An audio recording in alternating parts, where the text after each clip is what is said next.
வழி அருகே உள்ள அதில் அது கண்டினியூ ஒரு வசனம் இருக்குது, வாசிக்கலாம் பார்க்கலாம். 11ஆம் அதிகாரம் மார்க்கு எடுக்கிறீங்களா? பார்க்கலாமே, டக்குன்னு எடுக்கலாம் பார்க்கலாம். 22ஆம் வசனம் வாசிங்க. இயேசு அவர்களை நோக்கி, ஆமாம், இயேசு அவர்களை நோக்கி தேவனிடத்தில் விசுவாசம் உள்ளவர்களாக இருங்கள். இங்கே எத்தனை பேர் ஆண்டவரிடத்தில் விசுவாசம் உள்ளவர்களாக இருந்திருக்கிறீங்க? இங்கே இருக்கிற எல்லாருமே அவரிடத்தில் விசுவாசம் உள்ளவர்களாக தான் இருக்கிறாரு. இப்போ பேதுரு, யாக்கோபு, யோவான்லாம் யார் மேலே விசுவாசம் வந்திருப்பாங்கன்னு நினைக்கிறீங்க?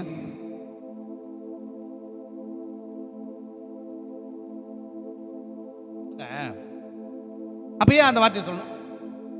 இயேசு விசுவாசத்தினால கூட வந்தாங்க, கூப்பிட்டதுமே வந்தாங்க. அப்ப ஏன் அந்த வார்த்தை அந்த இடத்துல வைக்கிறாருன்னு பார்த்தீங்கன்னா, இயேசு அவர்களை நோக்கி தேவனிடத்தில் விசுவாசமா இருங்கள் அப்படின்னா, இங்க ஒரு சின்ன மொழிபெயர்ப்பு மாறி இருக்கு அப்படின்னு சில வேத ஆராய்ச்சியாளர்கள் சொல்றாங்க. தேவனுடைய விசுவாசமா இருங்கள். என்ன இருக்கணுமா? தேவனிடத்தில் கிடையாது, தேவனிடத்தில் தான் விசுவாசம் வச்சு நம்ம வந்திருக்கிறோம். என்ன விசுவாசம் வேணுமா? தேவனுடைய அப்படின்னா புரியல. தேவனுடைய அப்படின்னா அவர் எப்படி விசுவாசம் உள்ளவராய் சொன்னதுமே உண்டாயிடுச்சோ, சொன்னதுமே பேசுனதுமே சூரியன் சந்திரன் உண்டாயிடுச்சோ, அது போல நீங்களும் இருங்க. நீங்க சொன்ன அப்படியே ஆயிடும், நம்புங்க. தேவனை போல விசுவாசம் உள்ளவர்களா இருங்க. தேவன் விசுவாசிக்கணும் அவசியம் இல்லை. தேவன் விசுவாசிக்கணும்னு அவசியம் இல்லை. அவருக்கு விசுவாசம் தேவையில்லை. அல்லேலூயா சொல்லுங்களேன். அவர் படைப்பின் காரணர், சர்வ சிருஷ்டி. அவர் சொன்ன ஆயிடும். அவருக்கே விசுவாசம் வேணும். இங்க சொல்லப்பட்டது அவருக்கு விசுவாசம் இல்ல, அவரை போல விசுவாசம். ஆமென். அவரை போல இருக்கணும்னா என்ன பண்ணணும் அப்படின்னா, உங்களுக்கு உங்க மேல நம்பிக்கை இருக்கணும். உங்களுக்கு உங்க வார்த்தையின் மேல நம்பிக்கை இருக்கணும். நம்ம சொன்னா நடக்கும், நம்ம பேசினா நடந்துரும், நம்ம விதைச்சா அது முளைச்சிரும், நம்ம கைட்டு செஞ்ச காரியம் வாய்த்துரும் அப்படின்னு நம்பிக்கை உங்களுக்கு முதல்ல இருக்கணும். எத்தனை பேர் நான் சொல்றது புரியுது? உங்க மேல உங்களுக்கு எப்பொழுது முதல்ல நம்பிக்கை வருதோ அப்பொழுதுதான் உங்களுக்கு ஜபத்துக்கு பதில் வரும். சிலருக்குலாம் ஜபம் பண்ணா ஒரு நம்பிக்கை வராது, ஒரு விசுவாசமே வராது. ஏன் தெரியுமா? இன்னும் அவங்க ஜபம் பத்தலன்னு அர்த்தம். நிறைய ஜெபம் பண்ணுவாங்க, அப்போ ஒரு கான்ஃபிடென்ட் வரும். ஓகே, நல்ல திருப்தி வந்திருக்கு, நல்லா ஜெபம் பண்ணியிருக்கிறோம். அது எப்படி வரும் அப்படின்னா, ஒரு 3 நாள் 5 நாள் 6 நாள் 7 நாள் அப்படியே போகும்போது ஒரு 10 நாள் 11 நாள் இல்லை 15 நாள் இல்லை 20 நாள் 21 நாள் ஒரு நம்பிக்கை வரும். கர்த்தர் நிச்சயமா இதுக்கப்புறம் நம்மளை பதில கொடுப்பாரு, நம்மளுக்கு ஒரு நம்பிக்கை வரும். அப்பொழுதுதான் ஒரு சிலருக்கு நம்பிக்கை வரும். அது நல்லது. நம்மளுக்கு எப்போ நம்பிக்கை வரலையோ, நம்பிக்கை வரவர்களுக்கு நம்ம ஜெபம் பண்ணும்போது உள்ள ஒரு தைரியம் வரும். சிலருக்குலாம் பார்த்தீங்கன்னா இந்த ஒரு சில காரியத்துக்கு நம்ம ஜெபம் பண்ண நடக்காதுன்னு முதல்ல நினச்சிருவோம். ஆனால் அதே அவர்கள் நல்லா ஜெபிக்கிறவர்களாக இருந்தாங்கன்னா, நல்ல நேரத்தை ஆண்டவர் சமூகத்தில் செலவழிக்கிறவங்களா இருந்தாங்கன்னா, அவங்களுக்கு ஒரு கான்ஃபிடன்ஸ், நம்ம போய் ஜெபம் பண்ணால் கண்டிப்பாக கர்த்தர் சுகம் கொடுத்துருவார். அப்போ ஏன் அந்த நம்பிக்கை வருது அப்படின்னா, அவங்க கர்த்தரோடு உறவாடுகிறதுல அதிகமான நேரத்தை ஸ்பெண்ட் பண்ணுவாங்க, நேரத்தை செலவழிப்பாங்க. அப்போ தான் அவங்க ஜபத்துக்கு பதில் வரும் என்று அவங்களே நம்புவாங்க. நான் சொல்றது எத்தனை பேர் புரியுது? அது உண்மை தானே? இந்த ஜபம் உங்கள் வாழ்க்கையில் நீங்கள் செய்யும் போது அதிகமான நேரத்தை ஆண்டவர் சமூகத்தில் பாதத்தில் நீங்கள் காத்திருக்கும் போது தான் ஒரு கான்ஃபிடென்ட் வரும், ஒரு விசுவாசம் வரும், ஒரு மிகப்பெரிய ஒரு நம்பிக்கை வரும். அப்பொழுது நீங்கள் ஜெபிக்கும் போது தான் உங்கள் வாழ்க்கை மாறும். ஆமென். அல்லேலூயா. ஒரு விசுவாசத்துக்கு அளவு என்ன தெரியுமா? விசுவாசத்தின் மிக முக்கியமான ஒரு வார்த்தை என்னன்னு கேட்டீங்கன்னா, 23ஆம் வசனம் தொடர்ந்து வாசிங்க. நல்லா கவனிங்க. இதுல ரொம்ப முக்கியமான விஷயங்கள்லாம் இருக்கு. எவனாகிலும், முதல்ல எவனாகிலும், இதை நான் ஏற்கனவே பலமுறை பிரசங்கம் பண்ணியிருக்கிறேன். எத்தனை பேர் கேட்டிருக்கிறீங்க? இதை கொஞ்சம் பேர் தான் கேட்டிருக்கிறீங்க. அப்போ இவ்வளோ பேர் கேட்கல. அப்போ மறுபடியும் உங்களுக்கு சொல்றதுல எனக்கு தெரிஞ்சு தப்பு இல்லை. எவனாகிலும் சொல்லுங்களேன். அப்படின்னா யாரை குறியுது? எவன்? ஆண்களை குறியுது. இப்ப நீங்க இந்த இடத்துல யாரை போட்டுக்கணும்? நீங்க சொல்லுங்க, பக்கத்துல கைப்பிச்சு. அதான் 2 பேர் உட்கார வச்சுக்குது. அவங்கள எப்படி நான் எவள் சொல்றது? உங்களை அவங்களும் சொல்லுவாங்க, மாத்தி கிவ் அண்ட் டேக் பாலிசி தான், போட்டு வாங்கிக்கிறது. நம்மளுக்கு கொடுத்தோம்னா அவங்கள திருப்பி ஊற்றுவாங்க. நீ எதை விதிக்கிறே அவங்க திருப்பி விதிப்பாங்க. எவ்வளோ ஆகிலும் சொல்லுங்க. உங்களை பார்த்து எவன் கேட்குற, அதான் அவங்களும் கேட்டாங்க. அதனால எவளாகிலும் இந்த மலையை பார்த்து, அப்ப யாரா இருந்தாலும் முதல்ல ஒரு விஷயத்தை பார்க்கணும். ஒரு விஷயத்தை பார்த்தாதான் அதோடைய வல்லமை எவ்வளோ, அதோடைய வலிமை எவ்வளோ, அதோடைய பிரச்சனை எவ்வளோ உங்களுக்கு தெரியும். உங்களுடைய எதிரி எப்படின்னு உங்களுக்கு தெரிஞ்சாதான் அவனை எப்படி மேற்கொள்ள முடியும்னு தெரியும். அல்லேலூயா சொல்லுங்களேன். ஆனா தாவீது அவ்வளோ பெரிய எதிரியா இருந்தாலும் வெறும் கவன் கல்லில் போய் அடிச்சிட்டான். எப்படி? அவனுக்கு முழுக்க நம்பிக்கை, இந்த சிங்கத்தின் காரடியும் ஒரு வாயை கீழ்ச்சி போட்டது போல இவன் ஏமாத்திரம், இந்த பெலிஸ்தேன் ஏமாத்திரம் போனான். அப்போ பிரச்சனை எவ்வளவு பெருசுன்றது முக்கியம் இல்ல, பிரச்சனை காட்டிலும் எனக்குள்ள இருக்கிற கர்த்தர் எவ்வளவு பெரியன்றதை நீ முதல்ல புரிஞ்சுக்கணும். அல்லேலூயா சொல்லுங்களேன். நிறைய பேருக்கு என்ன தோணும் அப்படின்னா, பிரச்சனை பெருசா பேசிட்டு இருப்பாங்க, அந்த பிரச்சனையை பார்க்கிற விதம் அவங்களுடைய கண்களே விழிப்புதங்கிற அளவுக்கு பார்ப்பாங்க. பா அம்மா ஐயோ. பிரச்சனை பெருசு கிடையாது. எப்பொழுதுமே சொல்றேன், உங்க விசுவாசம் ரொம்ப சிறுசா இருக்கு. ஆமென். இருட்டுங்க, நல்ல கவனிங்க, இருளாதான் இருக்கும். அந்த இருளை பார்த்துட்டு இருள் சொல்லக்கூடாது. உங்க கையில் இருக்கிற பேட்டரி எடுத்து டார்ச் அடிச்சு பாருங்க, இருள் விலகும். அல்லேலூயா சொல்லுங்க. சுவிட்சை போட்டீங்கன்னா லைட் வரும்போது வெளிச்சம் வரும். இருள் போறதுக்காக குறிச்சு நம்ம கவலைப்பட்டுட்டே இருந்தோம்னா இருள் போகாது. அதுக்கு என்ன தேவை? லைட்டை போடு, இருள் ஆட்டோமேட்டிக்கா போகும். அப்ப வெளிச்சம் வசனத்தை எடுத்து நீ அதுக்கு பிரச்சனைக்கு நேரா பேச கற்றுக்கொள்ள வேண்டும். உன் பிரச்சனை எவ்வளவு பெருசுன்னு ஆண்டவர்கிட்ட எப்பொழுதுமே சொல்லாதீங்க, தயவு செஞ்சு சொல்றேன். உங்கள் பிரச்சனை எவ்வளவு பெருசுன்னு ஆண்டவருக்கு தெரியும் அவசியம் இல்லை, அவருக்கு தெரியும். அந்த பிரச்சனைகள் மத்தியில் நீங்கள் இயேசுவை எவ்வளவு பெருசா காட்டுறீங்க, உங்கள் முகமா தான் இருக்கும். உங்கள் முகமா தான் இருக்கும். கண்ணாடியில் சில கண்ணாடியில் வித்தியாசமா காட்டும், உள்ள கருப்பா காட்டும். உங்களுக்கு புரியுற சொல்ல கருப்பா காட்டும், நம்மளா இதுன்னு பார்ப்பீங்க. உள்ள ரொம்ப பிரைட்டா காட்டும், நம்ம இவ்வளவு அழகா இருக்கிறாமா நீங்க தான் நினைப்பீங்க. உள்ள ஒல்லியா காட்டும், நம்ம இவ்வளவு ஸ்லிம் ஆயிட்டோமான்னு சந்தோஷப்படுவீங்க. அதே பக்கத்துல வேற ஒரு கண்ணாடியில பார்க்கும்போது ரொம்ப குண்டா தெரிவிங்க. அப்பா ஏன் கண்ணாடி வித்தியாசம் தெரியுது? நீங்க அதே ஆள் தான். ஒரு கண்ணாடியால உங்களை வித்தியாசம் காண்பிக்க முடியும் அப்படின்னா, நல்லா கவனிங்க, உங்களை ஒரு கண்ணாடியால உங்களை வித்தியாசம் காண்பிக்க முடியும்னா, உங்கள் பிரச்சனைகளும் உங்களை வித்தியாசமாய் காண்பிக்க முடியும். நான் பிரச்சனைகளை பத்தி இங்க பேச வரல, பிரச்சனைகளை உண்டாக்குற பிசாசை குறித்து கூட பேச வரல, ஆனால் உங்களுக்குள்ள இருக்கிற கர்த்தரை குறித்து பேச வந்திருக்கிறேன். அல்லேலூயா. எத்தனை பேர் எனக்குள்ள கர்த்தர் இருக்கிறார் சொல்றீங்க? அல்லேலூயா. நல்ல சத்தமா. உங்களுக்குள்ள கர்த்தர் இருக்கிறார் என்பது 100% உண்மை. பிசாசு சொல்லுவான், நீ உங்க வீட்டுல கர்த்தர் இல்ல, உங்க கூட ஆண்டவர் இல்ல, நீ சரியில்லை. அவன் டே நான் அப்படி உடனே சொல்ல, டேய் போடா வெளியே பார்த்துட்டு, எங்க அப்பாவுக்கு எனக்கு 1000 இருக்கு, நீ யார் நடுவில், போ வெளியே. நான் அண்ணன் தம்பி சண்டை போட்டேன்னா நம்மளுக்குள்ளே ஒத்துமையா போயிட்டு வச்சுக்கலாம். எதுக்கு மூணாம் மனுஷன் வந்து நம்மளுக்கு வந்து பேசிட்டு இருக்கணும்? அப்பாவுக்கு நம்மளுக்கும் கொஞ்சம் சரியான அண்டர்ஸ்டாண்டிங் இல்லை அப்படின்னா உடனே அப்பா கிட்ட போயிட்டு சமாதானம் ஆயிட்டாங்க. எதுக்கு மூணாம் மனுஷன் வந்து நிற்கணும்? உங்க வாழ்க்கையில இயேசு கிறிஸ்துவுக்குள்ள எப்பொழுதும் சமாதானமா இருங்க, எப்பொழுதும் நெருக்கமா இருங்க. உங்களுடைய அன்பு அவருக்குள்ள இருக்கட்டும். அல்லேலூயா சொல்லுங்களேன். எப்பொழுதுமே பிரச்சனைகளை பார்க்கிற விதம் இருக்கு பாருங்க, அதுதான் பெருசு. உங்கள் பிரச்சனை எப்பொழுதும் பெருசா பார்க்காதீங்க, உங்களுக்குள்ள இயேசுவை பெருசா பாருங்க. நிறைய பேர் ஆண்டவர்கிட்ட சமூகத்தில், ஆண்டவரே இதுல இருந்து நான் எப்படி வரப்போறேன், இந்த பிரச்சனை இருந்து எப்படி நான் வரப்போறேன், இந்த காரியத்துல இருந்து எப்படி வரப்போறேன், இந்த காரியத்தை நான் எப்படி செய்ய போறேன், நெவர் மைண்ட், அதை குறித்து யோசிக்காதீங்க. ஆண்டவரே நீர் பெரியவர், இந்த பிரச்சனை காட்டில நீ பெரியவர், இந்த சூழ்நிலை காட்டில நீ பெரியவர், நீர் எனக்குள்ளதான் இருக்கிறீங்க, இதெல்லாம் சீக்கிரமா லகுவா கடந்து போக பலனை எனக்கு கொடுப்பீங்க, நான் உங்களை நம்பி தான் வாழ்ந்துட்டு இருக்கிறேன். ஆனா பாட்டு மாட்டப்படும், உம்மை நம்பி வந்தே நம்பிக்கப்படல, உந்தயவென்னை கைவிடல, வெறும் கையாய் நான் கடந்து வந்தே இரு பரிவாரங்கள். எப்படி தந்தாரு? சும்மா தந்துருவாரா? விசுவாசத்தை மேற்கொள்ளணும். ஆண்டவர் சொன்ன, நான் உன்னை கண்டிப்பா ஆசீர்வதிப்பேன்பா, நீ கவலைப்படாத, நீ என்னை ஆசீர்வதித்தால் விட மாட்டேன். அவன் போராடுறான். அப்போ நம்மளுக்கு என்ன இருக்கணும்? நம்பிக்கை இருக்கணும். வசனத்தின் மேல நம்பிக்கை இருக்கணும், வார்த்தையின் மேல் நம்பிக்கை இருக்கணும். கண்மலையின் மேல் கட்டப்பட்டவர்களா இருக்கணும். போன வாரம் நான் பார்த்தல, கண்மலையில் கட்டப்பட்டவர்களா இருக்கணும். அப்ப நீங்க எப்படிப்பட்ட எண்ணம் உடையவர்களா இருக்கிறீங்க? முதல்ல உங்களை பார்க்கிற விதமே ரொம்ப தப்பா இருக்குது. ஆண்டவரே இதோ வருகிறேன், ஆண்டவரே இயேசு சொன்னார், இதோ வருகிறேன், என்னை குறித்து எழுதப்பட்டிருக்கிறதே. இப்ப நீங்க பார்த்து பிரச்சனையை பார்த்து சொல்லணும், இதோ வருகிறேன், இயேசுவின் நாமத்தினால வரேன், நீ யார் நான் பார்க்குறேன், இதோ வரேன்.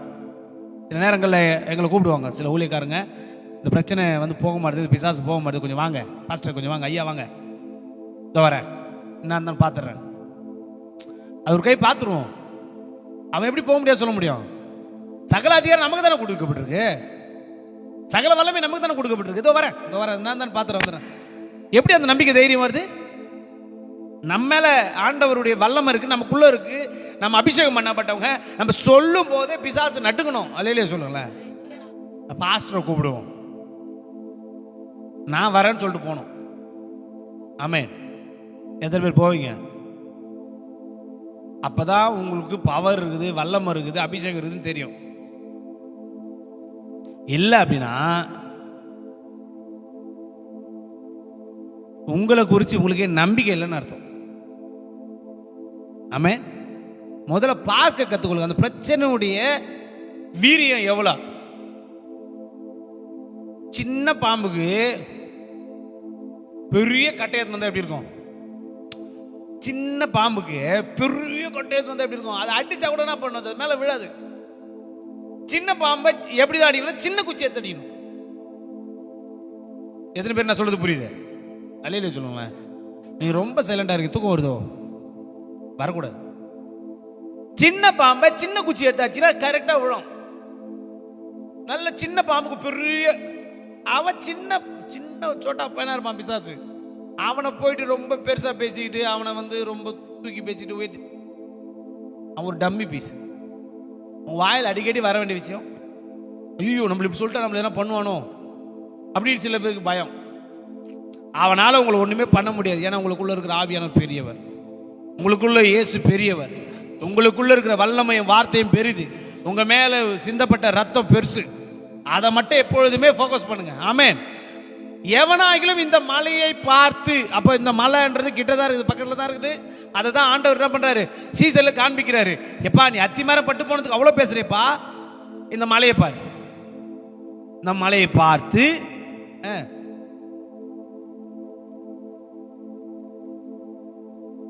நீ பெயர்ந்து அப்படின்னு யார் சொல்லணும்னு சொல்றாரு? கர்த்தர். அங்க இருக்கிறாங்க விசுவாசிங்க, சீசர்கள், அவங்க கிட்ட சொல்றாரு நீ பெயர்ந்து எங்க போயிடணுமா அப்படின்னா அது எங்க இருக்குது? அப்போ கடல் சமுத்திரத்தில். அப்படின்னா என்ன அர்த்தம்னா, இனி இந்த பிரச்சனை எனக்கு மட்டும் இல்ல, இந்த பிரச்சனை உலகத்துல யாருக்குமே தெரியக்கூடாது. கடலின் ஆழத்துல உங்கள் பாவங்களை, என் பாவத்தையும் என்ன பண்ணிட்டார்? கடலின் ஆழத்துல எரிந்து போட்டார். கிழக்குக்கு மேற்கு எவ்வளவு தூரமோ அவ்வளவு தூரமாய் என்ன பண்றாரு? எரிந்து போட்டார். அப்போ ஆண்டவர் சொல்ற வார்த்தை என்னன்னால கவனிச்சு பார்த்தீங்கன்னா தெரியும்.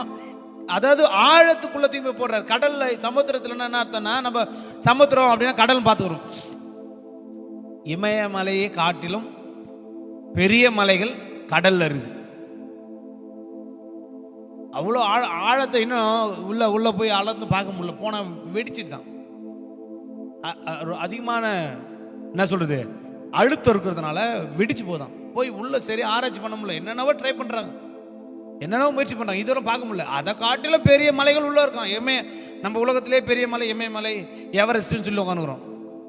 அதை காட்டிலும் கடல் அவ்வளோ பெரிய மலைகள் உள்ள இருக்கான்.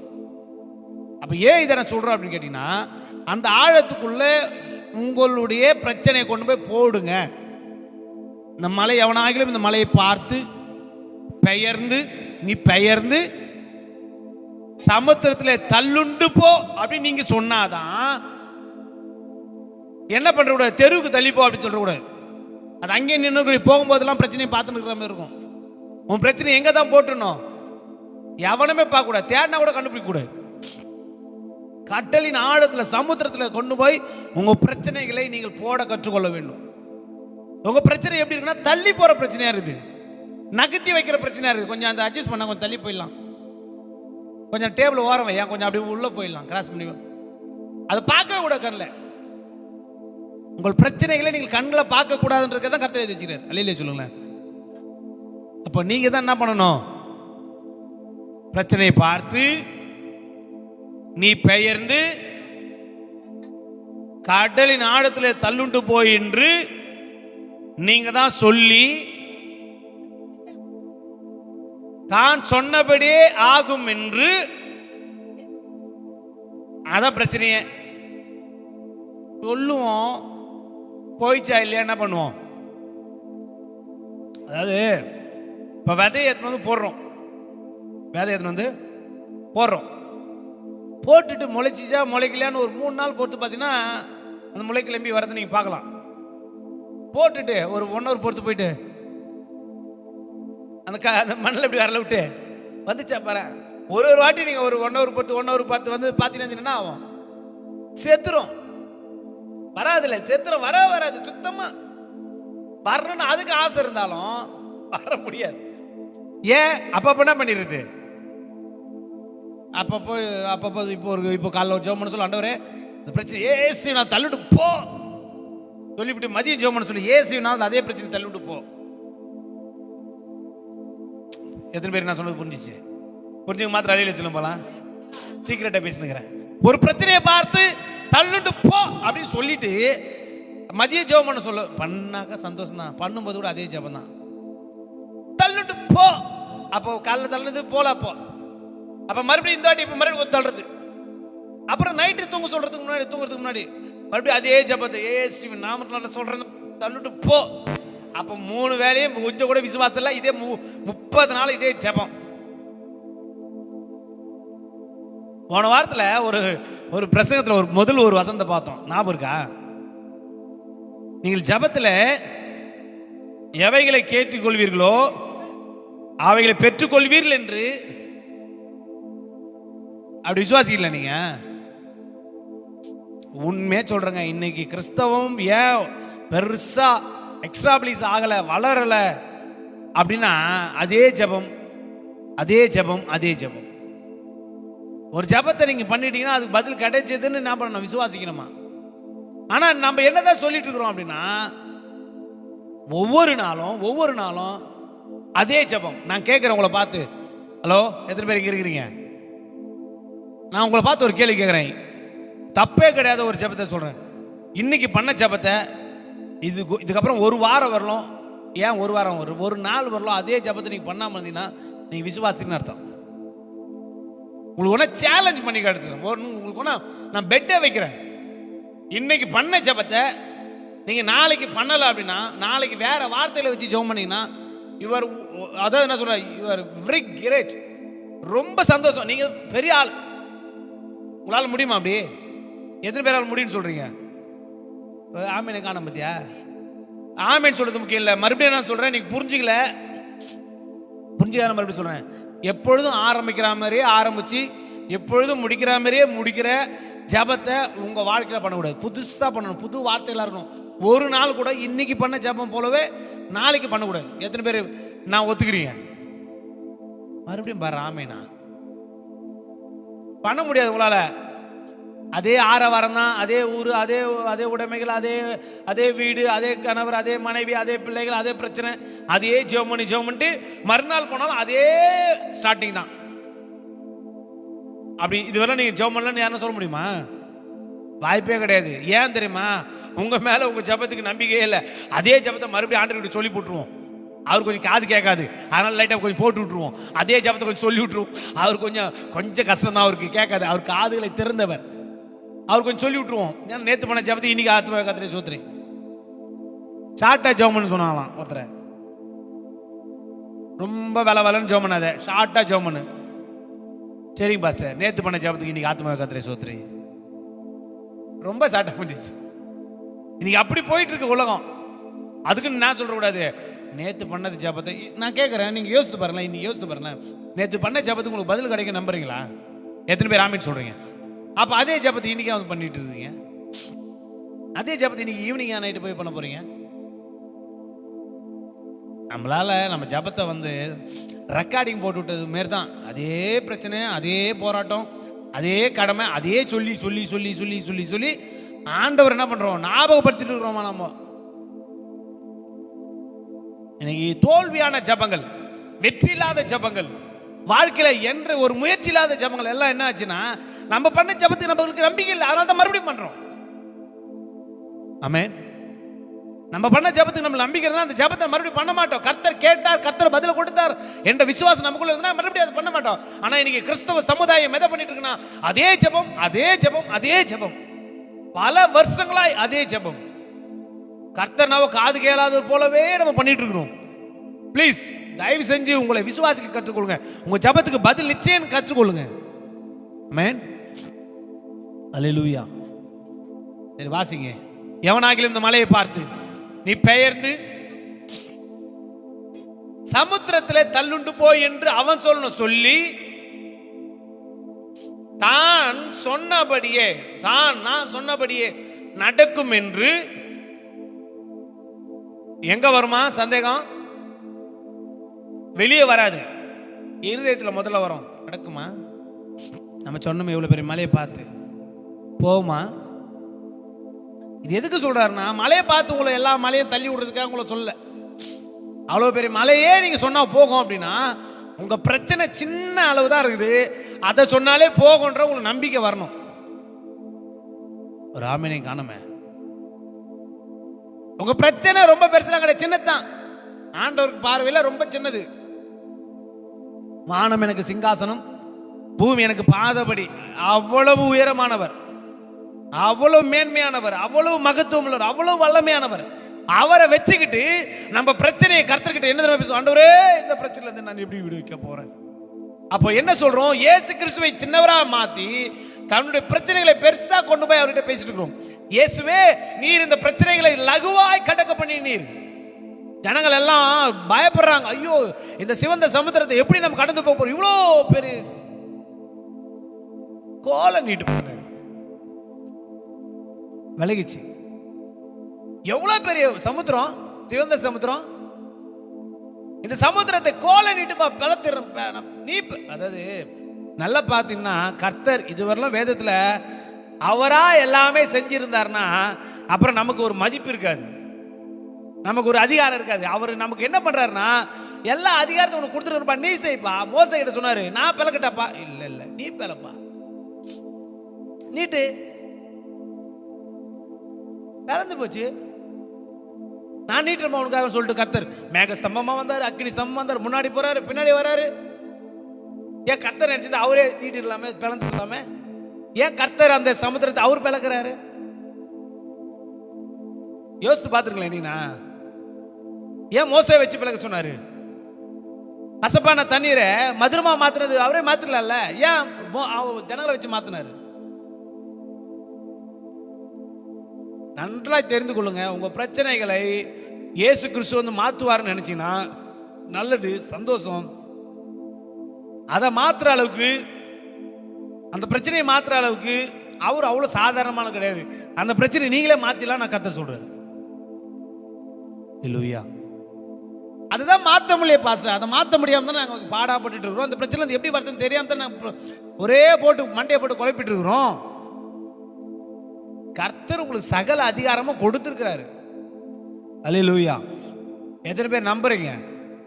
எவ்வளவு பெரிய பிரச்சனையா இருந்தாலுங்க, எவ்வளவு பெரிய பிரச்சனையா இருந்தாலும் உங்களால லகுவாய் கடந்து போக முடியும். அவரை போல நீங்க மாறணும், அவரை போல நீங்க மாறணும், அவரை போல நம்பிக்கை உள்ளவர்களா இருக்கணும். ஏன்னா நீங்க அவருடைய பிள்ளை. உங்க வீட்டில் இருக்கிற பிள்ளைகளுக்கு உங்க சொத்துல உரிமை இருக்குதா இல்லையா? உங்க வீட்டில் இருக்கிற பிள்ளைகளுக்கு நீங்க சம்பாதிக்கலாம். யாருக்கு தான்? உங்க பிள்ளைகளுக்கு. எதுக்காக இவ்வளவு உழைக்கிறீங்க, எவ்வளவு கஷ்டப்படுறீங்க? உங்க பிள்ளைக்கு நல்லா இருக்கணும். ஆமாவா? ஆமாவா சொல்லுங்க. உங்க பிள்ளைங்க எப்போ பார்த்தாலும் தெருவில் போய் நின்றுட்டு எங்கள் அம்மா அப்பா எனக்கு சோறு போட மாட்றாங்க, துணி எடுத்து தர மாட்றாங்க, எங்களுக்கு எதனா துணி எடுத்து கொடுங்கன்னு சொல்லிட்டு வெளியே போய் நின்னா எப்படி இருக்கும் சொல்லுங்க? உங்களுக்கே அப்படி இருக்குதுங்க.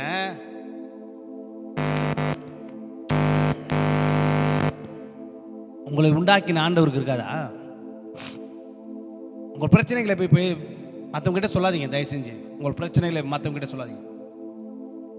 Don't share your problem. உங்கள் பிரச்சனையை மற்றவங்க கிட்ட சொல்லாதீங்க.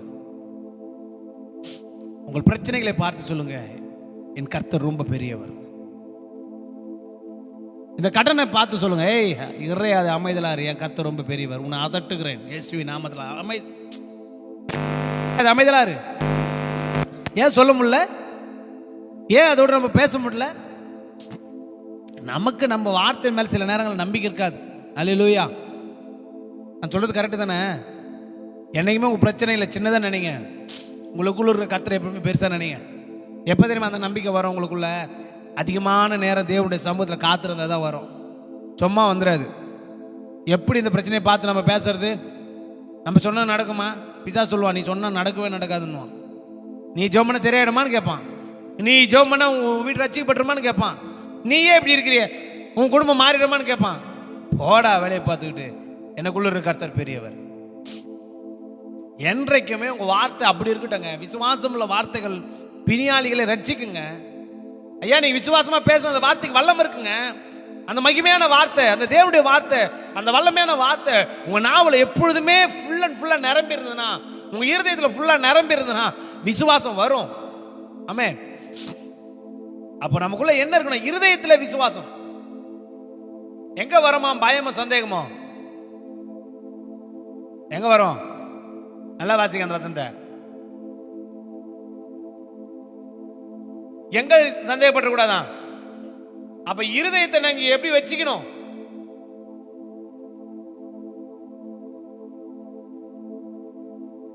நீதிமொழிகள் 4ஆம் அதிகாரம் 20ஆம் வசனம் வாசிங்க.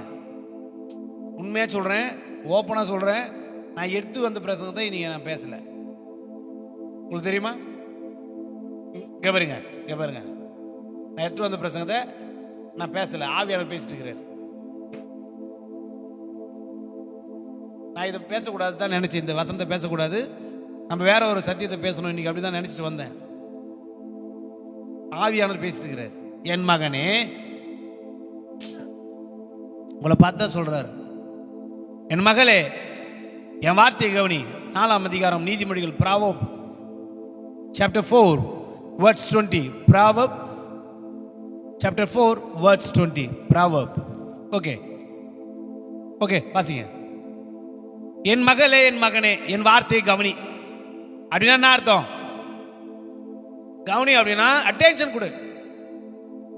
நான் என்ன சொல்றேன்றதை கூர்த்து கவனி, கூர்த்து பாரு.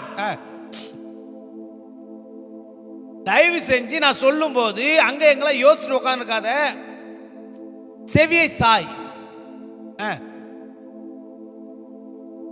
எங்க விட்டு போக கூடாதான்? உன் கண்ணை விட்டு போயிடக்கூடாது.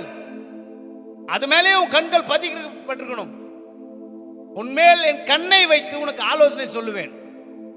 அப்ப கண்ணை வைத்து அப்படின்னா கண்ணை புட்டிங்க வைக்கிறது அப்படி இல்லை, உன்னையே பார்த்து கொண்டிருப்பேன், உன்னை நோக்கி கொண்டிருப்பேன். அது போல நீ என்ன பண்ணணும்? கவனிச்சு பார்த்து கேட்டு உன் கண்களை விட்டு அது என்ன பண்ணக்கூடாது? போயிடக்கூடாது. எது போயிடக்கூடாது? அந்த வார்த்தை சொல்லுங்க. அந்த சத்தமா, சத்தமா, நல்ல சத்தமா, அந்த வார்த்தை உன் கண்ணை விட்டு பிரிச்சிடக்கூடாது. அந்த பிரச்சனையை பார்க்காத, நல்லா கவனிங்க, அந்த பிரச்சனையை பார்க்காத, அந்த வார்த்தையை பாரு. அந்த பிரச்சனைக்கு ஏது வேணா வார்த்தையை பாரு. மறுபடியும் உங்களுக்கு சொல்றேன், உங்களுக்கு புரியுற மாதிரி சொல்றேன். இருட்டை பார்க்காதீங்க, உங்க கையில் இருக்கிற டார்ச்சை பாருங்க. எடுத்து அடிச்சீங்கன்னா நீங்க எங்க அடிக்கிறீங்களோ அந்த இடத்துல மட்டும் வெளிச்சம் வீசும். அடர்த்தியா இருக்கும், காரு இருளா இருக்கும், பயங்கரமான இருளா இருக்கும், போராட்டமா இருக்கும், பிரச்சனையா இருக்கும். வசனம் என்கிற வெளிச்சத்தை எடுத்து நீங்கள் அதன் மேல் அடிக்கும் போது அது விலகி போகும். அல்லேலூயா. வசனத்தின் மேல உங்களுக்கு நம்பிக்கை இருந்தால், அதை கண்ணை விட்டு பிரியாமல் அதையே நீங்கள் பார்த்து கொண்டிருந்தால் உன் பிரச்சனை பார்க்க மாட்டீங்க, உன் பிரச்சனைக்கான வசனத்தை பார்ப்பீர்கள். அல்லேலூயா. இன்றைக்கு இருக்கிற பிரச்சனை என்னன்னு கேட்டீங்கன்னா, பிரச்சனைகளை பார்த்து பிரச்சனைகளை பேசிக் கொண்டிருக்கிற உலகமா இருக்கிறது. நான் சொல்கிறேன், பிரச்சனைகளை எப்படி சரி செய்தார் என்கிற பார்வை உங்களுக்கு உண்டாக வேண்டும். ஆமென். அல்லேலூயா. வாசிங்க. அதாவது அவைகள் உன் கண்ணை விட்டு பிரியாதிருப்பதாக அவைகளை உன் இருதயத்துக்குள் அப்பப்ப வெளியே போயிட வசனம் உள்ள போட்டு என்ன பண்ணிடணும்? லாக் பண்ணி வச்சிரு. ஒரு நாளும் நான் அடிக்கடி ஒரு வார்த்தை சொல்வேன், நான் உன்னை விட்டு விலகுவதும் இல்லை. சொன்னாரே கண்டிப்பா விட மாட்டார். அப்படி ஒரு வார்த்தை சொல்லிட்டு போவேன். வண்டியில் ஏறி உட்காந்ததும், நான் உனக்கு முன்னே போய் கொள்ளலான்னு செவியாக்குன்னு சொன்னீங்களே, கண்டிப்பா செய்வீங்க ஆண்டவரே அப்படின்ற ஒரு வார்த்தையை சொல்லிட்டு வண்டி எடுப்பேன். இதுவரையிலும் அந்த வார்த்தை தான் என்னை போய் என்ன பண்ணும்? போனலான எல்லாத்தையும் செவையாக்கிட்டு இருக்கோம். வசனத்தை முன்னாடி அனுப்பி விட்டுரு. பிரச்சனைக்கு முன்னாடி வசனத்தை அனுப்பி விட்டுரு. அது போய் எல்லாத்தையும் தாறுமாறு எல்லாத்தையும் கரெக்ட் பண்ணிடுவோம் அப்படின்னு நம்ம பாட்டு சொல்லுன்னு போயிட்டே இருக்கலாம். அப்ப நமக்கு என்ன தேவையோ வசனத்தை தேவை. அல்லேலூயா சொல்லுங்களேன். அந்த வசனத்து மேல உங்களுக்கு முதல்ல நம்பிக்கை இருக்கணும். இதோ சர்ப்பங்களை தேள்களை மிதிக்கும் சத்துருவின் சகல வல்லமையை மேற்கொள்ள உனக்கு அதிகாரம் கொடுத்துருக்க. ஒன்று முன்னை பாஸ்டர் கொஞ்சம் ஜெபம் பண்ணிட்டு வந்தோம் பாஸ்டர், அவங்களுக்கு இருக்கிற மாதிரி தலைவலி இருக்குது, அவங்களுக்கு தலைவலிக்கு ஜெபம் பண்ணிட்டு வந்து எனக்கு தலைவலிக்கிற மாதிரி இது. அப்படி வசனத்தை நீங்க அப்படியே மாத்துறீங்கன்னு அர்த்தம். வசனம் என்ன சொல்லுதுன்னா, சர்ப்பங்களையும் தேள்களையும் மிதிக்கவும்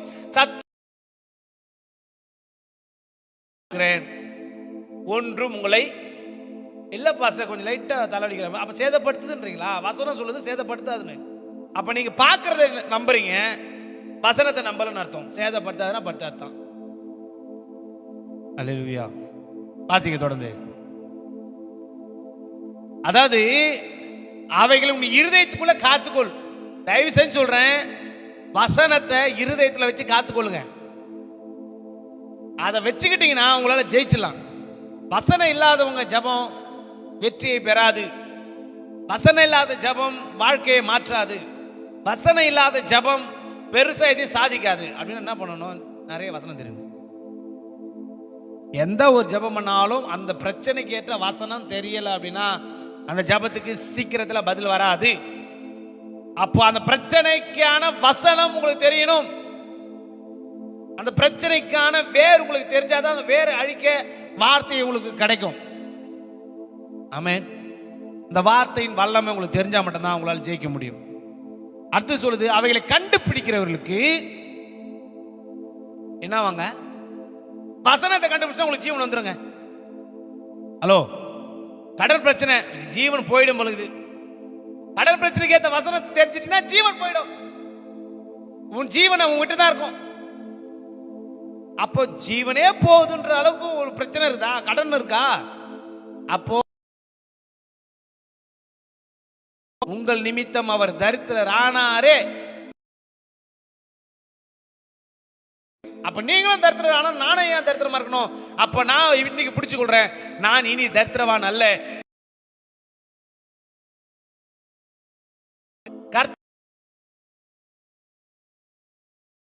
பட்டவன் சொல்லியிருக்கேன். ஆமா, நான் ஒத்துக்கிறேன் ஆண்டவரே, உடைய வசனம் பொய்யாகாது அப்படின்னு நீங்க சொல்லணும். ஆண்டவர் பார்த்து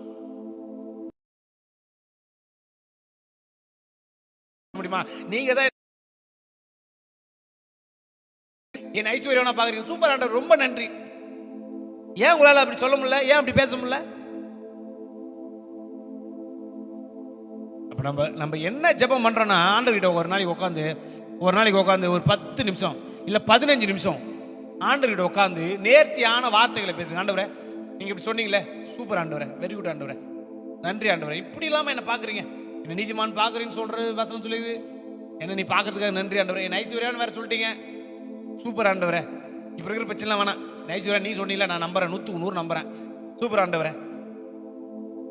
இப்படி நல்ல நல்ல வார்த்தைகளை செலக்ட் பண்ணி ஆண்டவர்கிட்ட போய் சொல்லி பாருங்களேன். ஒரு 50 வசனத்தை செலக்ட் பண்ணி சொல்லி பாருங்களேன். ஒரு 10 வசனத்தை எடுத்து செலக்ட் பண்ணி அதையே சொல்லி பாருங்களேன். இல்லையா ஒரே ஒரு வசனத்தை அதையே பிடிச்சிட்டு அதையே சொல்லிட்டு பாருங்களேன். நிச்சயமா சொல்றேன், அந்த வசனத்துல இருக்கிற வல்லமை உங்க வாழ்க்கையை மாத்தி விட்டுரும். அல்லேலூயா. இயேசு வந்து மாத்துவார்னு நினைக்காதீங்க. அது யாருக்கு மாத்துவார் தெரியுமா? நான் சொல்றேன், புறஜாதியான் தேவனை அறியாதவன் கர்த்தரிடத்துல வரும்போது 100% அப்படியே பெற்றுக்கொள்வான். பார்த்துருக்கீங்களா நீங்க? இப்பதாங்க வந்தாங்க இவங்க கடகடக்குன்னா வந்துட்டாங்க. எப்படி வந்தாங்க? கொஞ்ச நாள் ஆனதுக்கு அப்புறம் நம்ம எல்லாம் அப்படியே இருக்கிறோம். ஏன் நம்ம வாழ்க்கை மாற நீங்க தான் மாத்தணும். உங்க வீட்டுல இருக்க குப்பையை நீங்க தான் பெருக்கி தரணும். அதுக்கு தேவதூதனை கூட்டின்னு இருக்க கூடாது. அல்லேலூயா சொல்லுங்க. தேவதூதனே வாங்க இந்த குப்பையை பெருக்கி தள்ளுங்க. குப்பையை பெருக்கி தள்ளுறது தொடப்பு எடுத்து தரலீங்கன்னா குப்பை போயிடும். இந்த குப்பை வேற, இந்த குப்பை வேற, இப்படியே கிடது வீடு, இப்படியே அது அப்படிதான் கிடக்கும். எடுங்க, தொடப்பத்தை எடுத்து அடிங்க, பெருங்க, சுத்தம் பண்ணுங்க, சூப்பராயிடும் வீடு. பிரச்சனைகளை நீங்கள் தான் மேற்கொள்ள வேண்டும் இயேசுவின் நாமத்தினால. அல்லேலூயா சொல்லுங்க. அப்ப இயேசப்பா என்ன தாங்க பண்ணுவாரு? அப்படிலாம் அல்லேலூயா. சோர்ந்து போகிறவனுக்கு பலனை கொடுப்பார், சத்துவம் இல்லாதவனுக்கு சத்துவத்தை கொடுப்பார், அவனை மேற்கொள்வதற்கு உங்களுக்கு அதிகாரம் கொடுப்பார். நீங்க தான் செய்யணும். Do it. நீங்க செஞ்சா அதை மேற்கொள்ள முடியும். மலைகளை நீங்க தான் மிதிக்கணும், குன்றுகளை நீங்க தான் தவிடு பொடி ஆக்கணும். அது உங்களுக்கு கொடுக்கப்பட்ட வல்லமை வரும். ஆண்டவர்கிட்ட கேட்டு, ஆண்டவரே இந்த மலையை பார்த்து பெயர்ந்து போ சொல்லுங்க. ஆண்டவரே இல்லப்பா நான் சொல்லிட்டா நடந்துடும், நீ சொல்லி பாரு நடக்குதா இல்லையான்னு, உனக்கு எவ்வளவு விசுவாசத்தை நீ சொல்லுப்பான்றாரு. அல்லேலூயா. மலைகளை பார்த்து அப்படின்னா என்ன அர்த்தம்னா, மலையை பார்த்து மலை இல்ல, உன் பிரச்சனையை பார்த்து தான் பேசணும். ஆண்டவர் தான் சொல்ல, போடா இயேசு நாமத்துல அப்பப்ப டெய்லி சொல்லிட்டே இருக்க, அப்பப்ப சொல்லிட்டே இருக்க. அப்போ நேற்றுக்கு இப்பதான் சொன்னீங்க, நேரத்துக்கு முன்னாடி சொன்னா நம்பணும்ட்டு. போலன்னா நீ சொல், போறவரெல்லாம் சொல்லு. அல்லேலூயா. ஒரு பிரச்சனை உங்களை விட்டு போலன்னா போறவரெல்லாம் சொல்லுங்க, விடாதீங்க. நான் சொல்றேன், ஓப்பன் சேலஞ்ச் பண்றேங்க உங்ககிட்ட. நீங்க போய் ஆயிரமாய் வேலை செஞ்சு சம்பாதிப்பதை காட்டிலும் விசுவாசமா, அதுக்கு உங்களை யாரையும் சோம்பேறியா இருக்க சொல்லல. நான் அப்படியே ஆப்போசிட்டா நினைச்சு, எப்பொழுதுமே பிசினஸ் என்ன பண்ணுவோம், டக்குன்னு ஆப்போசிட் நினைக்கும். வேலை செய்யாதோ சோத்துல கை வைக்க கூடாது வசனம் சொல்லுது. அல்லேலூயா. பூவால கை வைக்க கூடாது வேலைக்கு போனா.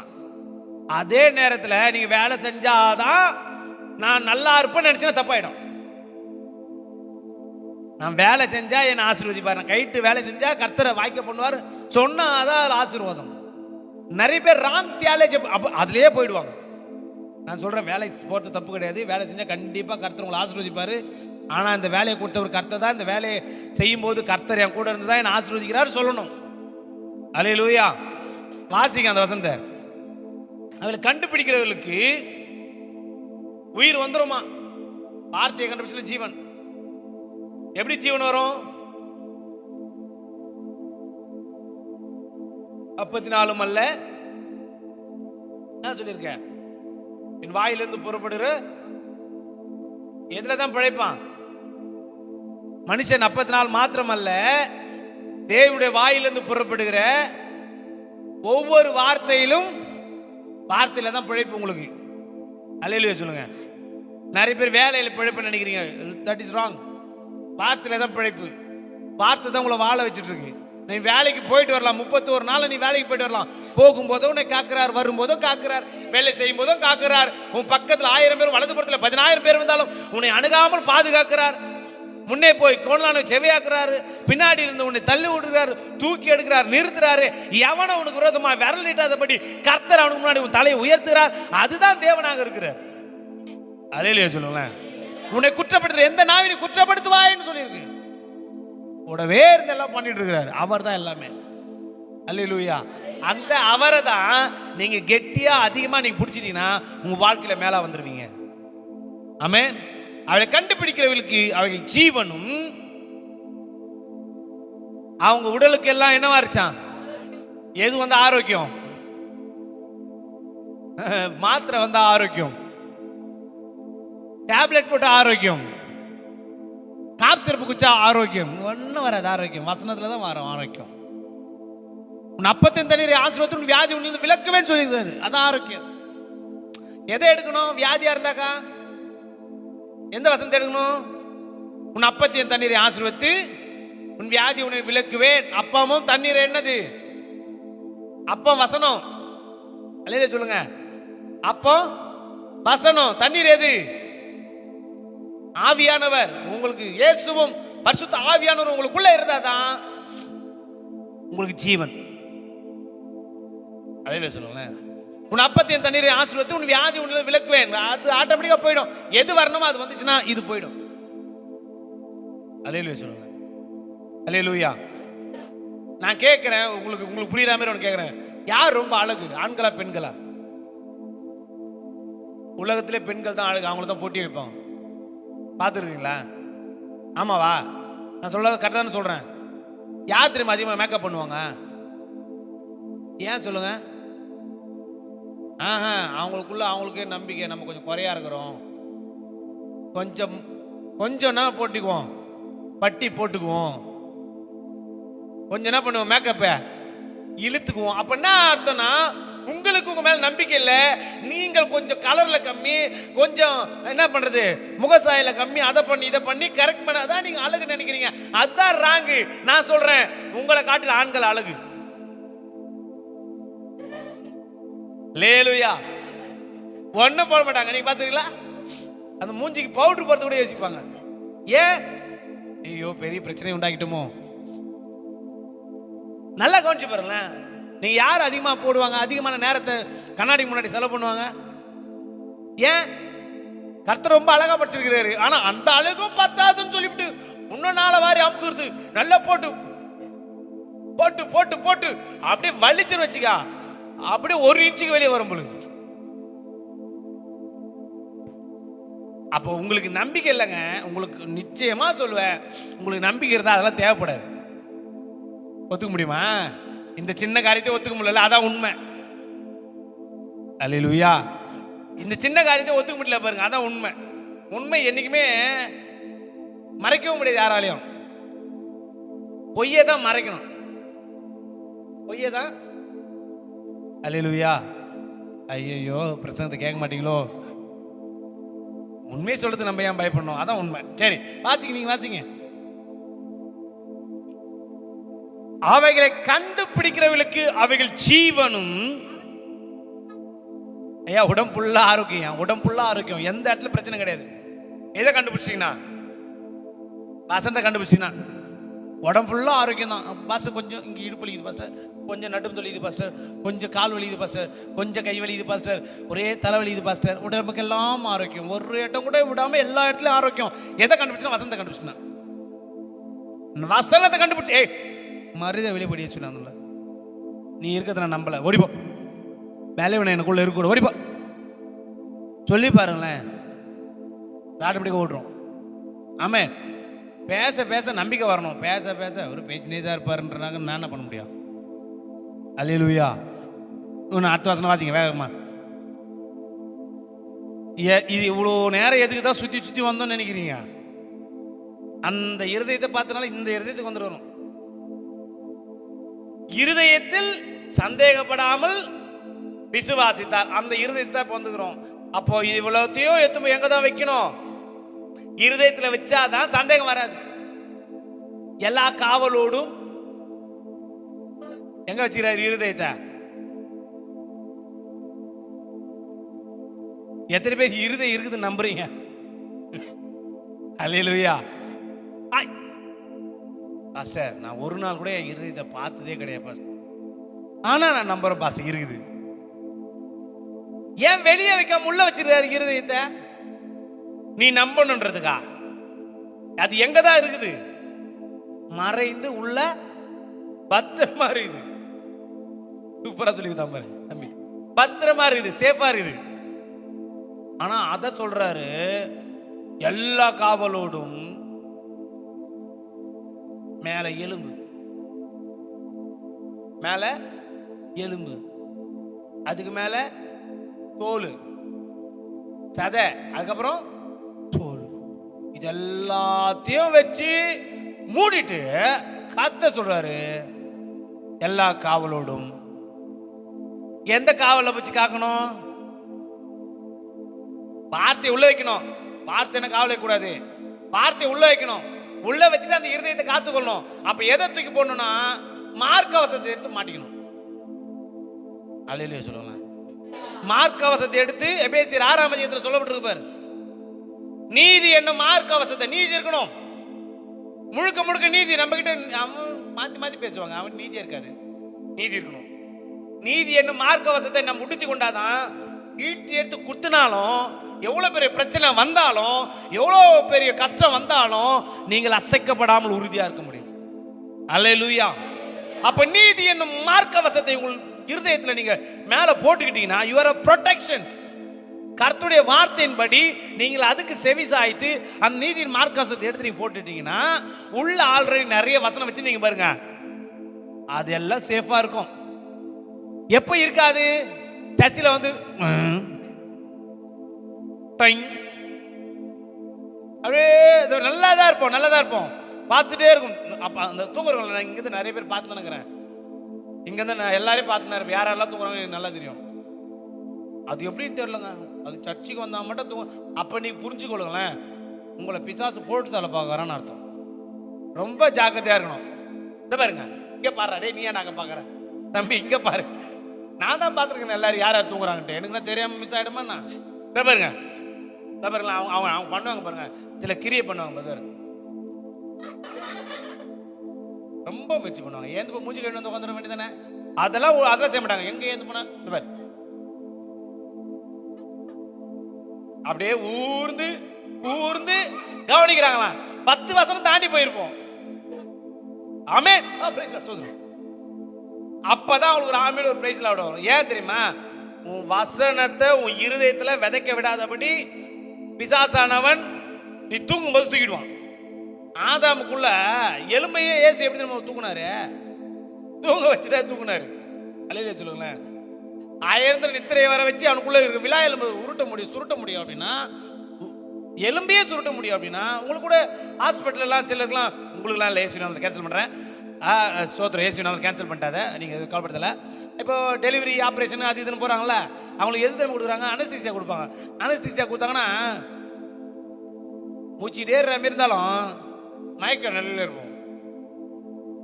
கிட்னி உருவினாலும் சட்னி உருவினா கூட தெரியாது. ஒண்ணுமே தெரியாது. அதுக்கப்புறம் நம்ம நம்பணும் உண்மையா நம்ம கிட்னி இருக்குதா இல்லையாட்டு. அதுக்குன்னு ஸ்கேன் எடுத்து அப்ப பார்த்துட்டு இருக்க முடியாது. இருக்குதா இல்லையா இருக்கும். ஆனா அவன் திருநானா யாரும் கண்டுபிடிக்க முடியாது. ஒரு சில கொஞ்ச நாளுக்கு முன்னாடிலாம் பாத்தீங்கன்னா நிறைய பேருக்கு ஏதோ ஒரு ஆபரேஷன் கூட்டம் போய் கிட்னிலாம் திருட்டானு. நிறைய கிட்னி திருடிருக்காங்க. எத்தனை பேருக்கு தெரியும் தெரியல. இதெல்லாம் இப்ப நம்ம இந்தியாவில தான், தமிழ்நாட்டில் ஒண்ணு வச்சுட்டு ஒன்று தூக்கிறது. அப்புறம் கொஞ்ச நாள் பார்த்தா ரொம்ப ஒரு மாதிரி உடம்பு சரியில்லைன்னு பார்த்தாக்கா, அப்புறம் பார்த்தாக்கா ஒரு கிட்னி தரது ஒன்று காணும். அபேஸ் தான். வசனம் உள்ள போகாம, உன் இருதயத்துக்குள்ள போகாம உன்னை தூக்க வர வைக்கிறான்னா, உன் கிட்னி உனக்குள்ள ஈரலு மண்ணீரலு எல்லாத்தையும் சுருட்ட போறான் பிசாசு அர்த்தம். அல்லேலூயா சொல்லுங்களேன். அல்லேலூயா. தயவு செய்து ஆண்டவர் சமூகத்துல தூங்குறத நீங்களே நான் எதுக்கு தூங்காதீங்கன்னு சொல்லணும். உங்க உசுரை நீங்க காப்பாத்தீங்கன்னா தூங்காம இருங்க. ஆமென். சரி, எல்லா காவலோடும் காத்துக்கொள். அதுல இருந்து என்ன வருமா? இன்னைக்கு நிறைய பேருக்கு என்ன ஊற்று வருது? சோகமான ஊற்றா வருது, பலவீனமான ஊற்றா வருது, சிலருக்கு அழுகையின் ஊற்றா வருது. நிறைய பேர் ஊற்று எங்க இருந்து வர சொல்லுங்க பாலாம். கேரி தாற்றங்கரை வற்றி போனாலும் வற்றி போகும். அதாவது எலியாக்கு போஷித்த கேரித்து கூட வற்றிடும். பெண்களுடைய கண்களில் இருக்கிற கண்ணீர் ஒரு நாளும் வற்றாது. நீ வற்றாத நீரூற்றை போல் இருப்பாய். நீ வற்றவே மாட்டாய். எங்கத்தான் தொடுக்குன்னு வரும் பாரு, அப்படியே எப்பொழுதுமே இந்த குளத்துல இருக்கிற மீன் பார்த்தீங்கன்னு வச்சுக்கலேன். இந்த குளத்துல இருக்கிற மீன் ஜாலியா, சில கண்கள், பெண்களுடைய கண்கள் குளத்துல இருக்கிற கண்கள் போல் தான். டக்குன்னு வலிமை டகால் ஊத்தும். அடிக்கணும் திட்டம்லாம் சொல்ல, லைட்டா ஒரு முறைக்கும் போதே ஊத்தும். அவங்க உங்களுக்கு கிஃப்ட் நினைக்கிறாங்க. யாருக்கெல்லாம் கண்ணீர் விட்டு அழுறீங்களோ நான் சொல்றேங்க, தப்பு கிடையாது. உன் கண்கள் நல்லா இருக்கும், கிளீன் ஆயிடும். இதெல்லாம் சொல்லிதான் ஆகணும். மூக்குல இருந்து சளி வருதுன்னு வச்சுங்களேன், ஓப்பனாவே சொல்றேன், உங்களுடைய லங்ஸ் கிளீன் ஆகுதுன்னு அர்த்தம். உங்க லங்ஸ் அல்ல சொல்லுங்களேன். ஒரு நெஞ்சு சளி வந்துச்சுங்க, பாத்துக்கிறீங்களா? அத ஏன் தெரியுமா கட்டுது நெஞ்சு சளிய? உங்களுக்கு ரகசியம் தெரியாது. நீங்க நல்லா குளிக்கலன்றதுனால. ஓப்பனா சொல்ல, நீ சரியா குளிக்கலன்னா அது ஆகும். என்னடா இவர் எல்லாம் சொல்றாரு? உடம்பு ஓவரா பாடி ஹீட் ஆயிடுச்சுன்னா ஆட்டோமேட்டிக்கா கட்டிடும். நீ நல்லா குளத்துலயோ அல்லது கிணத்துலயோ அல்லது கடல்லையோ போய் நல்லா உடம்பு ஊற குளிச்சு பாருங்களேன், ஆட்டோமேட்டிக்கா லைட்டா அப்படியே அப்படியே மூக்கில் அப்படியே கொட்டுற மாதிரி இருக்கும். அது என்னன்னு கேட்டீங்கன்னா, கட்டி போயிருந்தது எல்லாம் தண்ணியா வெளியே வருதுன்னு அர்த்தம். அதுக்கப்புறம் நீ என்ன பண்ணலாம், உங்க உடம்பு ஆரோக்கியப்படுத்திக்கலாம். சில பேருக்கு உடம்பு பாடி ஓவர் ஹீட் ஆகுதுன்னா டக்குன்னு சளி பிடிச்சிடும். ஐயோ நான் கூல்ட்ரிங்க்ஸ் குடிச்சேன், இல்லைங்க உடம்பு ஆல்ரெடி ஓவர் ஹீட் ஆகுதுனால நீ கூல்ட்ரிங்க்ஸ் குடிச்சு தப்பாகி போச்சு. இளநீர் குடிச்சா ஒத்துக்கல, இல்லைங்க உடம்பு ஆல்ரெடி ரொம்ப ஹீட் ஆகுதுனால தான் நீங்க வந்து அதை குடிச்சதுனால உங்களுக்கு ஒத்துக்கல. நல்லா குளிச்சுட்டு போய் தண்ணியை குடிச்சிட்டு போயிட்டு ஒரு இளநீர் குடிச்சு பாருங்களேன், அவ்வளோ ஆரோக்கியம். நல்லா குளிக்கிறதுக்கு முன்னாடி ஒரு சொம்பு தண்ணியை குடிச்சிட்டு குளிச்சு பாருங்களேன், உங்களுக்கு சளி பிடிக்காது. இதெல்லாம் தெரியாம நம்ம பாட்டுன்னு அப்படியே கிடக்கு வந்து எல்லாமே தப்பு தப்பா பண்ணி, எல்லாமே வசனத்தை கூட அப்படிதான் தப்பா தான் பண்றோம். அல்லேலூயா. வசனத்தை கூட நிறைய பேருக்கு தெரியுங்க, ஆனால் தப்பாக தான் எடுத்து யூஸ் பண்ணுறோம். எந்த வசனத்தை எதுக்கு எடுத்து யூஸ் பண்ணணும்னு தெரிய மாட்டுது. எல்லா வசனம் தான், யார் இல்லைன்னு சொன்னது? ஒரு அம்மா அப்படிதான் என்ன பண்ணாங்களா, ஏற்கனவே சொல்லியிருப்பேன், மறுபடியும் சொல்கிறேன், பரவாயில்ல. ஒரு ஐயா டெய்லி காலைல வசனம் பைபிள் வாசிக்கிறது அவருக்கு வழக்கம். அவர் எப்பவுமே எப்படி வாசிப்பாருன்னா, டக்குன்னு நடுவில் ஒரு விரல விடுவார். அந்த விரல் எங்கே இருக்குதோ அந்த விரல் படுற இடத்துல இருக்கிற வசனத்தை படிப்பாராம். படிக்கும்போது யூதாஸ் காரியத்தை நாண்டு கொண்டு செத்தானு வந்தது. ஐயோ, இந்த வசனம் இதுல கர்த்தர் கொடுக்கல, இது கர்த்தர் கொடுக்கல, நம்மளதான் எடுத்துட்டோம் அப்படின்னு அவருக்குள்ளே ஒரு மனசுக்குள்ளே நினைச்சிட்டு சரி வேற எடுப்போம் அப்படின்னு சொல்லிட்டு மறுபடியும் வேற ஒன்று எடுத்து படிச்சாராம். நீயும் அப்படியே போய் செய்யணும். வசனத்தை நம்ம இஷ்டத்துக்கு நம்ம எடுத்துக்கிறோம், அதான் பிரச்சனை. வசனத்தை வசனமாய் பார்க்க கற்றுக்கொள்ள வேண்டும். அல்லேலூயா, அல்லேலூயா. அது எதற்காக சொல்லப்பட்டது, யாருக்கு சொல்லப்பட்டது, அதுல இருந்து நமக்கு என்ன சொல்லப்பட்டது உங்களுக்கு தெரியணும். எல்லா காவலோட உன் இருதயத்தை காத்துக்கொள். அதுல இருந்து என்ன வரும்? ஜீவ ஊற்று வரும். ஜீவ ஊற்று தான் வரணும். தேவையில்லாத கண்ணீர் ஊற்று வரக்கூடாது, தேவையில்லாத பிரச்சனை ஊற்று வரக்கூடாது. உனக்குள்ள ஜீவ ஊற்று வரணும். அப்படின்னு எப்படி தெரியுமா இருக்கும்? சந்தோஷமா இருக்கும். அல்லேலூயா. ஜீவ ஊற்று எப்படி தெரியுமா வரும்? தேவன் நினைச்சது, தேவன் செஞ்சதுக்கு அவருக்கு நன்றி சொல்லும் போது வரும் பாருங்க, தாரையா ஊத்த பாருங்க, அதுதான் ஜீவ ஊற்று. சொம்மானாச்சு எல்லாத்துக்கும் புருஷனுக்கு கோச்சிக்கணும், பொண்டாட்டி சொல்றது கோச்சிக்கணும் ஊத்துது பாரு, அது போய் ஜீவ ஊற்று, அது கசப்பின் ஊற்று. அல்லேலூயா. பிரச்சனைகளை பார்த்து வர தண்ணீர் அது கசப்பின் ஊற்று. வியாதியை பார்த்து வர கண்ணீர் அது கசப்பின் ஊற்று. இயேசுவை நினைச்சு, அவர் செய்ததை நினைச்சு, அப்பா செஞ்ச நன்மைகளை நினைச்சு வருது பாருங்க ஆனந்த கண்ணீர், அதுதாங்க ஜீவ ஊற்று. அல்லேலூயா. உங்களுக்கு புரியுற மாதிரி சொல்றேன். ஆமென். அல்லேலூயா. காத்துக்குள்ள ஜீவ ஊற்று புறப்படும். வாயின் தாறுமாறுகளை உன்னை விட்டு அகற்றி, கண்டதை பேசுறத வாயை பொத்திக்கோ, வாயை மூடிக்கோ. தேவையில்லாத மாத்தி மாத்தி பேசுறது என்ன பண்ண நீ தூரப்படுத்து. ஏன் இதை சொன்ன? எல்லா காவலும் உன் இருதயத்தை, அந்த இருதயத்துல என்ன இருக்க கூடாதான்? சந்தேகத்தோடு. இருதயத்துல என்ன இருக்க கூடாது? அதை வாசிங்க, மார்க்கு.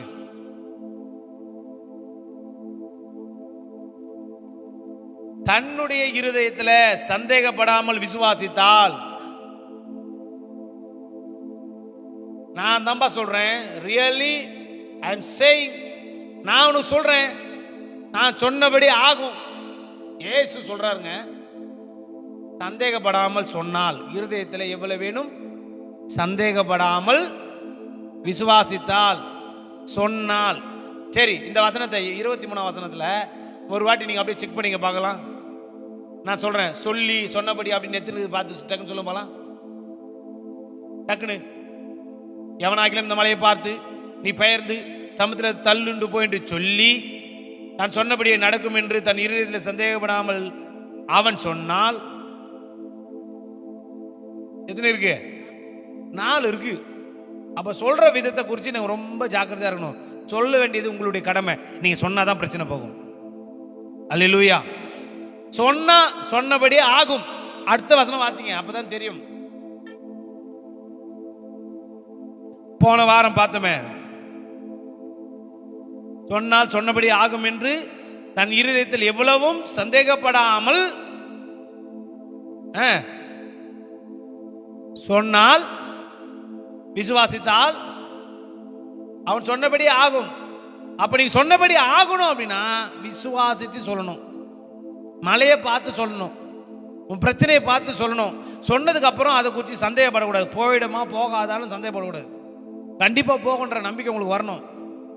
அல்லேலூயா. சொன்னபடி ஆகும். சொல்லுங்க பக்கத்துல கைப்பிச்சு, நீங்க சொன்னபடியே ஆகும். கண்டிப்பா ஆகும். உங்க வார்த்தையை கர்த்தர் கனப்படுத்துவார்.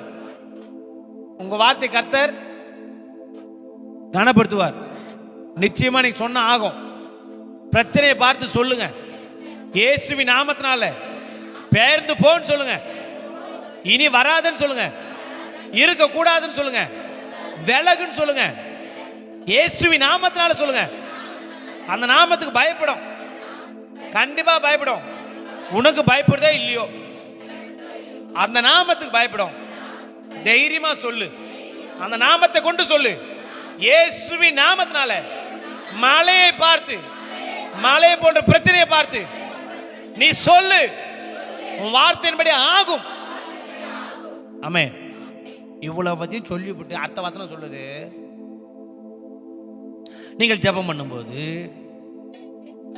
எவ்வளவுலாம் கேட்டுக்கொள்வீர்களோ அதுதான் பிரச்சனையா இருக்கிறது என்று நான் நினைக்கிறேன். வந்துச்சா எட்டி பார்த்துன கூடாது, முளைச்சிருதா நோட்டிட்டு பார்த்துன கூடாது. முளைச்சிரும் 3 நாள்ல. உங்களுக்கு நம்பிக்கை இல்லையா? உங்களுக்கு நம்பிக்கை இல்லையா? நேராக உங்கள் வீட்டுக்கு போங்க. நேராக உங்கள் வீட்டுக்கு போங்க. உங்கள் வீட்டில் இருக்க கிச்சனுக்கு போங்க. கிச்சனில் இருக்கிற வெந்தயத்தை எடுங்க. வெந்தயத்தை எடுங்க. ஒரு சின்ன மண், அதாவது ஒரு டப்பாவில் மண் போடுங்க. அந்த மண்ணில் இந்த வெந்தயத்தை போடுங்க. தண்ணி ஊற்று. உங்களுக்கு நம்பிக்கை வர்றதுக்கு சொல்கிறேங்க. ஒரு விதை எப்படி அது முளைக்குமோ அப்படியே கர்த்தருடைய வார்த்தையும் முளைக்கும். அல்லேலூயா. நம்பிக்கிறதா இல்லையா உங்களுக்கு? அல்லேலூயா. நான் என்னத்த பண்றது? ஒரு வசனத்தை காட்டிடுறேன். டைம் ஆயிடுச்சு தான், பரவாயில்ல.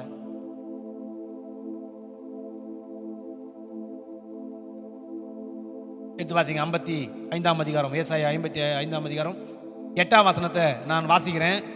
8ஆம் வசனத்திலிருந்து 11ஆம் வசனத்து வரலாம் இருக்குது. நான் வாசிக்கிறேன். என் நினைவுகள் உங்கள் நினைவுகள் அல்ல, உங்கள் வழிகள் என் வழிகளும் அல்லவென்று கர்த்தர் சொல்கிறார். ஏசாயா 55ஆம் அதிகாரம் 8ஆம் வசனம். Isaiah chapter 55 words 8 to 11. என் நினைவுகள் உங்கள் நினைவுகள் அல்ல, உங்கள் வழிகளும் என் வழிகளும் அல்லவென்று கர்த்தர் சொல்கிறார். இதுக்கான பிரசங்கத்தை இப்ப பண்ண முடியாது, லேட் ஆயிடும். பூமியை பார்க்கலாம் வானங்கள் எப்படி உயர்ந்திருக்கிறதோ அப்படியே உங்கள் வழிகளை பார்க்கலாம் என் வழிகளும் உங்கள் நினைவுகளை பார்க்கலாம் என் நினைவுகளும் உயர்ந்திருக்கிறது. மாரியும் உறைந்த மழையும் வானத்திலிருந்து இறங்கி அவ்விடத்தில் திரும்பாமல் பூமியை நனைத்து அதன் முளைகளை கிளப்பி விளையும்படி செய்து விதைக்கிறவனுக்கு விதையும் புசிக்கிறவனுக்கு ஆகாரத்தையும் கொடுக்கிறது எப்படியோ அப்படியே என் வாயிலிருந்து புறப்படும் வசனமும் இருக்கும். என்ன சொல்லுதுன்னா, ஒரே வார்த்தையில சொல்றேன். மழை வந்து உங்க வீடு வரல வந்து மாடி வரல வந்துட்டு அப்படியே மறுபடியும் ரிட்டர்ன் போய் நீங்க பாத்துக்கிறீங்க. ஹலோ, என்னைக்குன்னா பாதி தூரம் வரல மழை வந்துட்டு ஐயோ இந்த பூமி சரியில்லை சொல்லிட்டு மேலே போய் பார்த்துருக்கீங்க. ஒரு நாளும் போயிருக்க வந்து பூமியை நினைக்கும். எப்படி சில இடத்துல புல்லு முளைக்குது, காலியா வனாந்திரமா கிடைக்குமே, எப்படி புல்லு முளைக்குது? அந்த இடத்துல புல்லு முளைக்கிறது காரணம் என்ன? அந்த இடத்துல ஏற்கனவே விதைகள் அந்த இடத்துல இருந்திருக்கு. வாங்க, அந்த இடத்துல விதைகள் என்ன பண்ணிருக்கு? இருந்திருக்கு. அந்த மலை மேல பொழிஞ்சதுமே 2 நாள் பொறுத்து 3 நாள் பொறுத்து அந்த விதைகள் எல்லாம் முளைத்து கிளம்புது. அல்லேலூயா. அந்த விதை எப்ப வந்தது தெரியாது. காற்றில் அடித்து கொண்டு வந்திருக்கும், எங்கேயோ இருந்து காத்துல வந்திருக்கும். கொஞ்ச நாள் பொறுத்து மழை வந்ததும் காத்து கொண்டிருக்குது. எப்படா மழை வரும், எப்ப மழை வரும் காத்துட்டு இருக்கும். வந்ததுமே அந்த விதைகள் முளைத்தெழும்பும். அல்லேலூயா. நீங்களா விதைச்சிங்க அந்த விதைய? காத்துல வந்த விதைகளே முளைக்கணும்னு அதுக்கு அறிவு இருக்குங்க. விதைகள் எப்படி சாகாமல் எப்பொழுது மழை வருமோ அப்பொழுது பிழைக்கும் போல உங்கள் வாழ்க்கையிலும் எப்பொழுது நீங்கள் காத்து இருக்கிறீங்களோ அப்பொழுது உங்களுக்கு ஆண்டவர் கொடுக்கிற வசனம் வந்து உங்களை வாழ வச்சிரும். அல்லேலூயா, அல்லேலூயா. அந்த வசனத்துக்காக தாகமா காத்துருங்க, அந்த வசனத்துக்காக வாஞ்சியே காத்துருங்க. அந்த வசனம் வந்து உங்கள் வாழ்க்கையை மாத்தி போட்டுரும். அல்லேலூயா. அந்த வசனத்துக்காக வெயிட் பண்ணுங்க. You wait some time. நீங்க அந்த வசனம் மட்டும் உங்களுக்கு கிடைச்சினா போதும், நீங்க வாழ்க்கையில முன்னேறிடுவீங்க. ஆமென். எத்தனை பேர் நான் சொன்னது புரிஞ்சுது? மாரியும் மழையும் எப்படி உறைந்த மழையும் எப்படி வானத்திலிருந்து இறங்கி வந்து அதனுடைய அதாவது விதைகளை முளைக்க பண்ணுகிறதோ அப்படியே என் வசனமும் இருக்குமா. அப்படின்னா என்ன அர்த்தம்? நீங்க வெயிட் பண்ணி காத்து கொண்டிருக்கும் போது அப்படி வசனம் வந்து உங்க வாழ்க்கையில படும்போது காத்து கொண்டிருந்த இருதயத்துல அந்த வசனம் விழுந்ததும் உள்ள இருந்து விசுவாசம் முளைக்க ஆரம்பிச்சிடும். உன் பிரச்சனை ஒண்ணும் இல்லாமல் போக ஆரம்பிச்சிடும். அல்லேலூயா. இதே நான் வெளிநாட்டில் போய் பண்ணியிருந்தேன்னா அப்படியே கத்தி தட்டி ஆண்டவர் மகிமைப்படுத்திருப்பான்.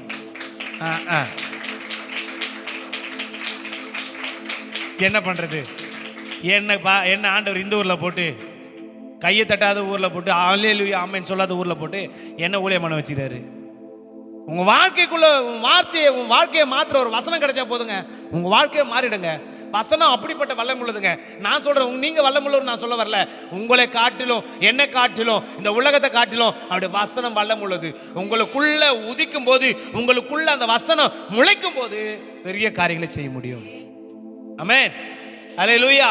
அதனால ஆண்டவர் சொல்றாரு, சந்தேகப்படாமல் விசுவாசத்தோடு நீங்க என்ன பண்ணணும், அந்த பிரச்சனையை பார்த்து சொல்ல கத்துக்கொள்ள வேண்டும். நீங்க சொன்னா சொன்னபடி ஆகும். அல்லேலூயா. சொன்னா சொன்னபடி ஆகும். ஆண்டவர் சொன்னார், சொன்னபடி ஆயிடுச்சு. நீங்களும் சொல்லணுங்க. சொல்லாம ஆண்டவரே இந்த பிரச்சனை எப்படி போவோம், அது எனக்கு தெரியாது பண்றவர் ஆண்டவர். நீ தான் சொல்லு, உன் பிரச்சனை இவ்வளவு பெரிய பிரச்சனை உனக்கு தெரியாதா? இயேசுவின் நாமத்தினால பெயர்ந்து நட்டு சமத்துல போன்னு சொல்லு. உங்க வார்த்தையை கனப்படுத்துறாரா இல்லையான்னு மட்டும் வெயிட் பண்ணி பாருங்க. உங்கள் வார்த்தையை கனப்படுத்த அவர் வல்லவராக இருக்கிறாரு. ஆனா பேசுவதற்கு நீங்கள் ஆயத்தமாகுங்கள். பிரச்சனைகள் எல்லாம் பெருசா பேசிட்டு கூடாதுங்க. பிரச்சனை கிட்ட சொல்லுங்க, இயேசு ரொம்ப பெரியவர், இறையாத அமைதலாரு. எழுந்து ஆண்டவர் எழுந்து அந்த படகுல இருந்து எழுந்து என்ன சொன்னார், அற்ப விசுவாசிகளை. உங்களை பார்த்து அப்படி சொன்னா எப்படி இருக்கும்? அப்பா பார்த்தாலும் ஒரு பிரச்சனையே சொல்லி ஆண்டவர் ஜெபம் பண்ணிடல. அற்ப விசுவாசிகள் எழுந்து இயேசுவின் நாமத்தில் இறையாத அமைதலாரு. ஏன் உங்களால் சொல்லக்கூடாம போயிடுச்சுன்னு ஆண்டவர் கேட்டார். நீங்க சொல்ல முடியுமா? முடியாது. உங்க பிரச்சனையை பார்த்து எத்தனை பேர் சொல்லலாம்னு நினைக்கிறீங்க? அப்ப எழுந்து சொல்லுங்க. அப்போ